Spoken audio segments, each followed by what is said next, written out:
Hi friends, இது என்னுடைய 226வது video.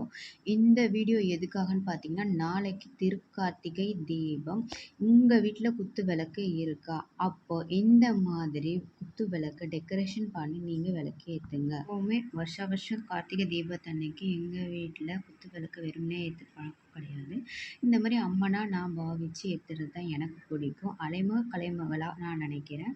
அதாவது முதல்ல கலசத்தில் பன்னீர் என்னென்ன வாசனை பொருள் இருக்கோ அதெல்லாம் கலந்து ஒரு கலச சொம்பில் ஊற்றிட்டு, அதுக்கு மேலே ஒரு தட்டில் பச்சரிசி, அதுக்கு மேலே ஒரு விளக்குக்கு மேலே முகம் வச்சு 5 முகம் விளக்கு வச்சு அம்மனுக்கு மஞ்சள் கலர் துணி அலங்காரம் பண்ணி, அவங்களுக்கு பிடிச்ச பூ என்னென்ன பூ இருக்கோ அந்த பூவெல்லாம் இதே மாதிரி செட் பண்ணிவிட்டு 5 முகம் விளக்குன்றதுனால நான் ஒரு முகம் மட்டும்தான் இன்னைக்கு ஏற்றுறேன். இந்த வீடியோ உங்களுக்கு பிடிச்சிருந்ததுன்னா சேனலை சப்ஸ்கிரைப் பண்ணுங்கள்.